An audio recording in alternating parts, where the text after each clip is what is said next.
আপনজনদেরকে ছেড়ে যখন চলে যাব ভাবি বা কাপড়-চোপড় গুছিয়ে নিই তখন মনটা অনেক খারাপ হয়ে যায়। আজকে একদম বৃষ্টি ভেজা সকাল, প্রচুর ওয়েদার খারাপ। তার মাঝে হচ্ছে নিজেরা গুছগাছ করছি এবং আমারও মন খারাপ, আমারও মন খারাপ, বাচ্চাদের মন খারাপ। সব কিছু মিলিয়ে সব মন খারাপের মাঝেই হচ্ছে আবার প্রাকৃতিকভাবে সব কিছু গুছিয়ে নেওয়ার কাজ করা, সব কিছু নরমাল জীবনযাপনের মতোই আবার শুরু করা।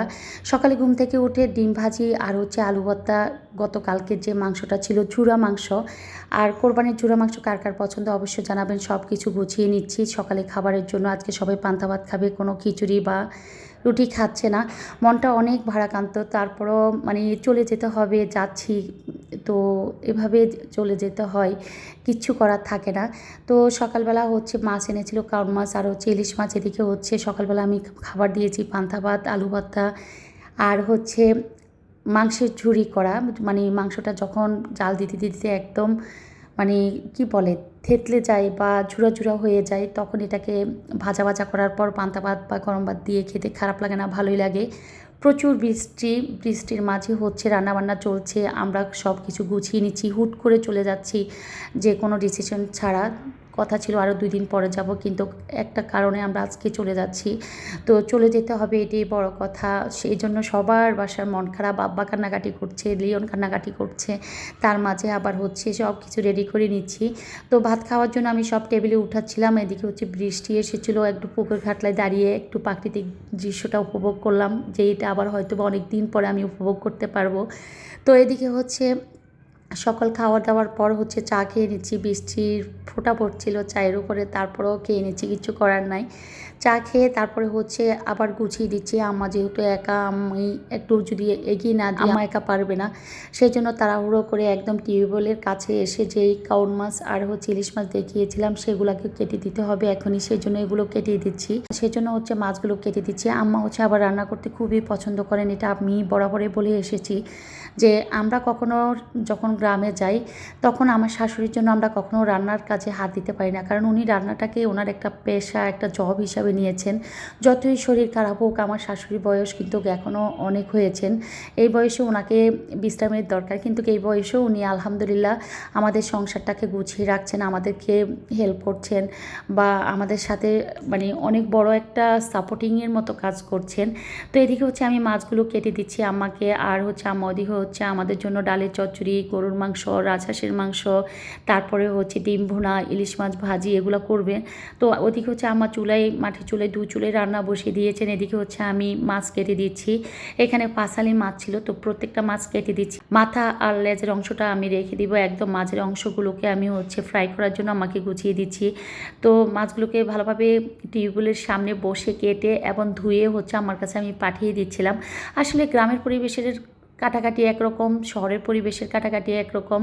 এটা গ্রামে যাদের বাসা আছে তারা ওভাবে ফিল করবেন, আর যাদের গ্রামের বাসা নেই তারা হয়তো বা অন্যভাবে আমাকে মিন করতেছেন যে আপু আপনি পুকুরে কাটাকাটি করেন কেন, পুকুরে সব কিছু পরিষ্কার পরিচ্ছন্ন করেন কেন। আসলে এটা গ্রামের যারা থাকে তারা গ্রামেরটা বুঝবে, শহরের মানুষ গ্রামের পরিবেশটা বুঝবেন না, যতই বলেন না কেন। একবার ধুয়ে নেবেন, আবার কলের পানিতে একবার ধুয়ে নেবেন, সো সারাদিন ধোয়াধুয়ি করতে করতে আর রান্না হবে না। তো সেটা একদিন না হয় কথাটা শেয়ার করব, কে বলেছিলেন কেন আমি আজকে এই কথাটা বললাম। তো এদিকে হচ্ছে কাউন মাছগুলো এতটা পিচ্ছিল আমি ধরে রাখতে পারছিলাম না। তো এই যে এই পাতাটা ইউজ করছি এটা হচ্ছে বই পাতা বলে আমাদের দেশে, একটু আল ধারালো ধারালো পাতাগুলো খসখসে খসখসে। তো মাছটাকে আমি চেপে ধরে তারপরে হচ্ছে কাঁটাগুলো ফেলে দিচ্ছি, আর ভিতর থেকে যে ময়লাটা আছে এটা বের করে দিচ্ছি। এই মাছটাকে হচ্ছে কি, এগুলো কিন্তু একদম তাজা মাছ এবং জীবিত মাছ, একটা মাছও মরে নাই। আমি কিন্তু শক্ত করে ধরে, এই দেখেন নড়াচড়া করতেছে, শক্ত করে ধরে তারপরে কিন্তু আমি মাছগুলো কাটাকাটি করছি। আর এই মাছটা অনেক দামি মাছ, দামের মাছ, মানে এই মাছের কেজির দামে অনেক। তো আসলে যারা যে মাছ খেতে পছন্দ করে এবং দাম সম্পর্কে জানে তারা সেই মাছের দামও বলতে পারে, খাওয়ার সম্পর্কেও বলতে পারে। অনেকে এই মাছ চিনবে না, বলবেন যে আপু এটা আবার কী মাছ, এটা জাগুর মাছ না। অনেকে আবার ভাবতে পারেন শিং মাছ জাগুর মাছ না, শিং মাছ জাগুর মাছ না, এটা হচ্ছে কাউন মাছ। তবে দেখতে জাগুর মাছ বা শিং মাছের মতো, একদম মনে হয় যেন শিং মাছ জাগুর মাছ কাটছি। এই মাছটার ওয়েট ছিল 4.5 কেজির মতো। তো এতটা পিছিল আমি ধরে রাখতে পারতেছিলাম না। এদিকে হচ্ছে টিউবওয়েলে কিন্তু আজকে সব কিছু করা হচ্ছে। বাইরে ভীষণ ঝুম বৃষ্টি হচ্ছে, পুকুর ঘাটলা যাওয়ার কোনো স্কোপ নেই। তো এখানে হচ্ছে ছাই দিয়ে, বই পাতা দিয়ে, যে পাতাটার কথা বললাম খসখসে, সেই পাতা দিয়ে হচ্ছে মাছগুলোকে উপরের যে কালো কালো পলেপটা আছে, শ্যাওলাটা আছে, পিচ্ছিল ভাবটা আছে, ওটাকে একদম ফ্রেশ করে সাদা করে ফেলতে হবে মাছগুলোকে, নয়তো এগুলো খেলে বা রান্না করলে দেখতে ভালো দেখায় না, রান্না করলেও ভালো লাগে না, গন্ধ করে।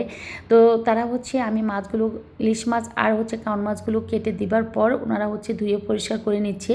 অর্ধেক মাছ হচ্ছে ফ্রিজে আম্মা আপাতত রেখে দিয়েছে, আর রান্না করে আমাদেরকে কিছু দেওয়ার জন্য হচ্ছে আবার পুকুর ঘাটলায় 3-4টা মাছ হচ্ছে ডোলে একদম পরিষ্কার করা হচ্ছে। এই মাছটা কাটতেও আমার কষ্ট হয়েছিল, এখন ডলতেও কিন্তু কষ্ট হচ্ছে।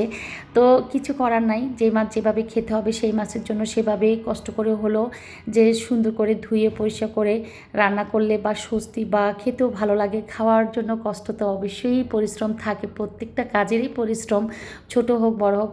যে 10 জনের জন্য রান্না করতে যেই পরিশ্রম, 20 জনের জন্য কিন্তু সেম পরিশ্রম।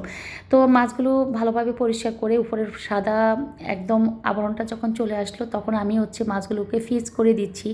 আজকে অনেক মন খারাপ, আব্বা বেশি কান্নাকাটি করতেছিল, বারবারই লিওন কান্নাকাটি করতেছিল। প্রত্যেকবার এই সিচুয়েশনটা হয়, আজকে একটু বেশি লিওন যেতে চাচ্ছিল না, যে মানে মন খারাপ করতেছিল সকাল থেকে, যে আরও 2 দিন পরে যদি আমরা রওনা দিতাম তাহলে সে খুশি থাকতো।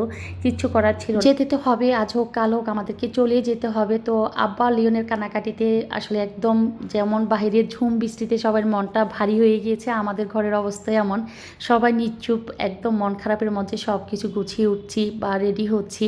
তো আমার রান্নাবান্না প্রায় কমপ্লিট। তো আমরা হচ্ছে, আমি এতক্ষণ যে কথাটা বলতে চেয়েছিলাম, আমরা ঢাকার উদ্দেশ্যে রওনা দিচ্ছি, যেহেতু এতদিন আমরা কোরবানির উদ্দেশ্যে ঢাকা থেকে গ্রামে এসেছিলাম, সবাই একসাথে ছিলাম, একটা হই হুল্লোড় ছিল। আর আম্মা হচ্ছে বয়স হয়ে যাওয়াতে আমরা যদি না আসি মন খারাপ করে, আবার চলে যাওয়ার সময় মন খারাপ করে। তো লঞ্চের জন্য হচ্ছে আমরা 2 বেলার খাবার নিচ্ছি, যেহেতু আমরা 12টা-1টার দিকে বের হয়ে যেতে হবে, সেই জন্য দুপুরের খাবার নিয়ে নিচ্ছি, আবার রাতের খাবারটাও আমরা নিয়ে নিচ্ছি। তো সব কিছু, সকল ট্রলি বা হচ্ছে যাদের যা কিছু আছে সব কিছু হচ্ছে আমাদের গাড়িতে উঠানো হচ্ছে। আমরা চলে যাব, আমাদের গাড়িতে যখন এগুলো উঠানো হয়, এগুলো দেখলেও আব্বা কান্নাকাটি করে। কি যে একটা বাজে সিচুয়েশনের মধ্যে পড়লাম, মানে বাজেও বলা যাবে না, মন খারাপের সিচুয়েশন, যে আব্বা কান্নাকাটি করতেছে, মন খারাপ করে আছে, কথা বলতেছে না, চোখ দিয়ে পানি পড়তেছে, এগুলা দেখেও রেডি হচ্ছি, চলে যেতে হবে, কিচ্ছু করার নাই, এগুলা ভাবতেছি। তো এদিকে হচ্ছে আমার রান্নাবান্না সব কমপ্লিট হওয়ার পর টিফিন কেয়ারের বাটিতে হচ্ছে সব উঠিয়ে রাখার পর আমি হচ্ছে একটু ফ্যান ছেড়ে দিয়েছিলাম, একটু ঠান্ডা হওয়ার জন্য, ভাপে নষ্ট হয়ে যাবে। আমরা যেখানে লঞ্চ থেকে উঠবো সেখানে যেতে আমাদের 40 থেকে 45 মিনিট লাগবে। আর আজকে তো অনেক বৃষ্টি, এই বৃষ্টির মাঝে হচ্ছে আমরা রওনা দিচ্ছি, রাস্তা তো একটু পিচ্ছিল থাকবে। তো সব কিছু মিলিয়ে বিদায় অনেক কষ্টের, আপনজনদেরকে ছেড়ে যাওয়া অনেক দুঃখের বা মন খারাপের, কষ্টের।